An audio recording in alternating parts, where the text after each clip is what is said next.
안녕하세요. 포인트 성형외과 박남석 원장입니다. 여러분의 좋아요, 구독, 알람 설정을 꼭 부탁드리겠습니다. 오늘 보실 사진은요, 젊은 여성의 전후 사진인데요.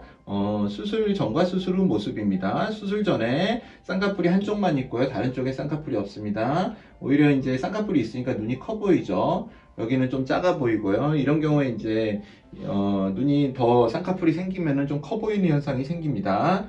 흔히 말하는 자연유착법. 특별한 게 아닙니다. 매몰법입니다. 우리가 자연유착, 좀 이상한 소리입니다. 자연이 유착이 모든 상처에서, 모든 수술에서 자연유착은 생깁니다. 사인적으로 유착이 되니까 쌍꺼풀이 생기는 거죠. 절개법도 유착이 생깁니다. 자연적으로. 그래서 이 말은요, 전혀 의학적인 말이 아니고 상업적인 명칭이라고 생각을 합니다. 어쨌든 많이 대다수가 사용을 하고 있으니까요. 우리가 보톡스가 사실은 보툴리늄 톡신의 상품명입니다. 엘러간이라는 회사에서 만든 보톡스라는 명칭으로 출시를 했는데요. 대명사가 돼버렸죠. 보툴리늄 A 톡신의 대명사로 보톡스를 하는데요. 사실은 상품명이죠. 마찬가지로 자연유착법이라는 게 하나의 상품명처럼 돼서 매몰법에 똑같은 이야기라고 생각을 하시면 됩니다. 약간의 변법들이 있고 선생님마다 조금씩 다를 수 있는데요. 큰 틀에서 벗어나지 않고요. 저 역시 이제 이런 환자의 경우 매몰법, 곧 비절개법으로 수술을 하였습니다. 비절개법은 아예 절개를 안 하는 건 아니고요. 이렇게 구멍을 냅니다. 눈꺼풀이 있고 속눈썹이 있으면요. 여기로 실을 메모를 시키는 겁니다. 실을 메몰시킨다.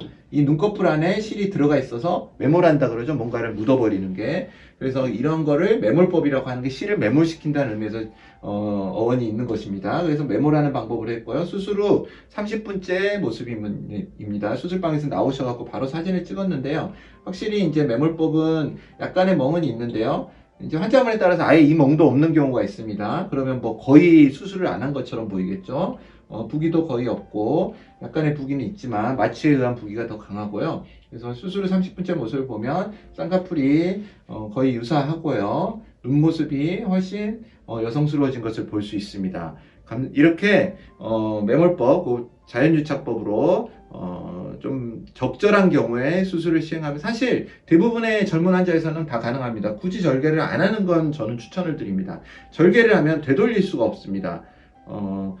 물론 비절개도 푼다거나 하는 건 굉장히 어려운 일이기는 분명하지만 조직의 손상이 거의 없기 때문에 문제가 생기더라도 그거를 고칠 수 있는 가능성이 거의 굉장히 높습니다. 그런데 절개를 하면은요, 고치기 위한 굉장히 지난하고 어려운 과정을 겪어야 될 수가 있습니다. 그래서 저는 매몰법이라고 잘 풀리고 절개라고 안 풀리는 게 아닙니다. 절개도 잘 풀리거든요. 그래서 꼭 풀린다는 그런 생각 때문에 뭔가를 한 방에 끝내야 되겠다는 생각들이 강하신 것 같은데요.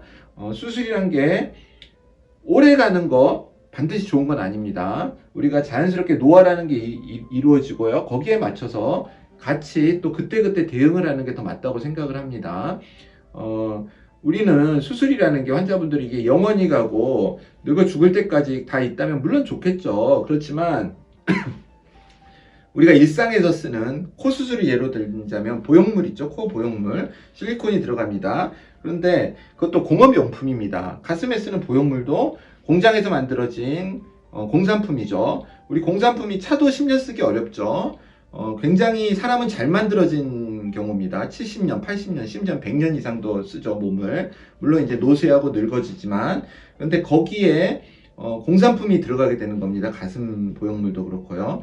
이러한 것들이 영원하리라고 생각을 하시면 안 됩니다. 항상 소중하게 내 몸도 내 안에 있는 장기도 나이가 들면서 아프고요. 설사 많이 하죠. 장염이 생기고 장에 염증이 생긴 게 장염이죠. 환자분들은 염증 그러면 굉장히 심각하게 받아들이시는데요. 물론 좋지는 않죠. 그렇지만 가능성은 항상 확률적으로 존재합니다. 우리가 음식 한 부럭 먹고 그러면은 장염 생기고 위염 생기고 굉장히 그렇죠. 마찬가지로 내 몸 안에 이물질이 있다면 쌍꺼풀도 마찬가지입니다.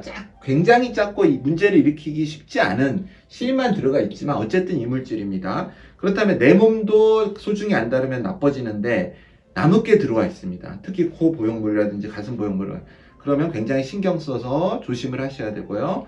그런 부분에 대해서 한번 생각을 하셨으면 성형외과가 만능이 아니고 성형외과에서 하는 성형수술이 100% 환자분의 건강을 위한 수술은 아닙니다. 미적인 거에 중시되는 수술이기 때문에 굉장히 이제 이러한 부작용이라든지 문제점이라든지 그런 거를 의사와 충분히 상의를 한 다음에 수술을 하시는 게 좋겠습니다. 감사합니다. 포인트 성형외과 박남석 원장이었습니다. 여러분의 좋아요와 구독이 저에게 큰 힘이 됩니다. 좋아요를 꾹 눌러주세요. 감사합니다.